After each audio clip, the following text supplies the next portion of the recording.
It may be the summer break, but the Formula One news train doesn't stop rolling. So let's start with the Rwandan Grand Prix. I know this sounds pretty surprising on the surface, but Formula One and specifically Lewis Hamilton have been pushing for a race in Africa for some time. After Las Vegas last year, Hamilton was quoted as saying, "We need a race in Africa. F1 races on all the continents except that one."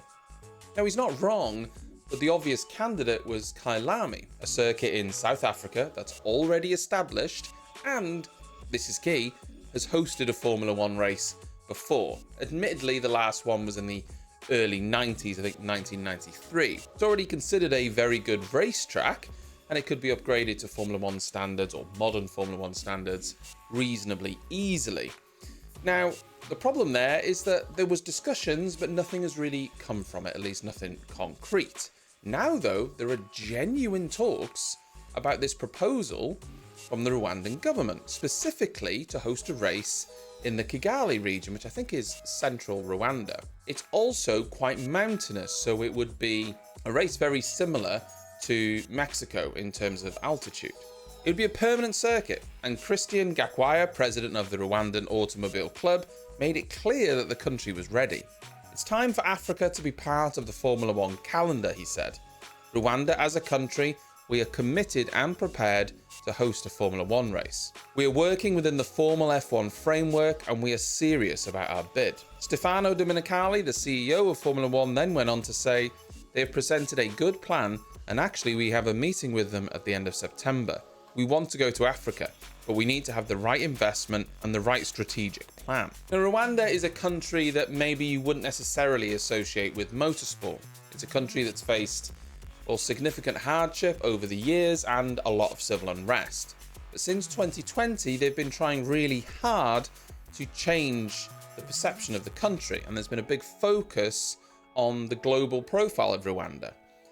Hosting a Formula One race could not only be good for the local economy, jobs, that sort of thing, but I think it'd be great for a sport to get back to Africa. Next up, we have Red Bull. It's recently been announced that Jonathan Wheatley is going to be leaving the team and going to Audi as the next team principal. Wheatley is currently the sporting director for Red Bull, but will become the Audi team principal, a career progression that he's actually wanted for some time, but that he wouldn't have been able to achieve at Red Bull, with Christian Horner very much the central figure of that team. If you listen to Christian Horner, it's no big deal that Wheatley's left. They have plenty of people that can step up. But at the same time, he's probably happy to see Wheatley go because it only really strengthens his position.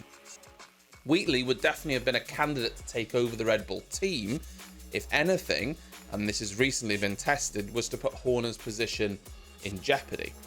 One thing is clear though, Red Bull are losing big figures. Adrian Newey, again, whose departure has been played down by Horner and the team, he's leaving. We don't know where his destination's going to be, but it's likely Aston Martin. These are big names that have helped the success of Red Bull over the past years. They're now departing, and Red Bull are either going to have to promote from within and hope that that talent is good enough, or they could be in trouble. Sticking with Red Bull, Helmut Marko, well, he's been talking again. He likes to talk. This time about Liam Lawson. Lawson was a prime candidate for the RB seat if Ricciardo was promoted to Red Bull to replace Sergio Perez, something that was very possible, we thought, after the summer break. Now, though, we know Perez is keeping his seat. That's not a possibility, and it means there's no seat up for grabs at RB, at least for the time being. Marko, though, said they were going to make a decision on Liam Lawson in September. We will announce what happens next with Liam Lawson in September. The fact that he was able to gain more Formula One kilometres of experience in Imola had been planned for some time. Even if the competition would like to use him on loan, he is not available for that. Now, it's very possible that Lawson could end up at RB next season alongside Yuki Tsunoda, which would leave Ricciardo, well, in the cold. Now, that kind of means two things. Maybe they already have a plan to put Lawson in that seat. Maybe they're going to go down a different route. Maybe Ricciardo's going to end up out of Formula One. Maybe there's a possibility that they're going to replace Ricciardo with Perez at the end of the season.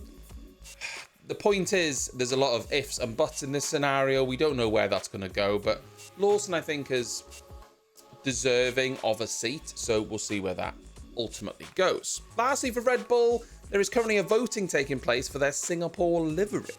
You have to head over to their website and sign up to the paddock if you want to cast a vote, but here are the possible designs. Which one is your favourite? I'm still not sure. That's your Formula 1 news roundup. I hope you enjoyed the video. I'll see you next time.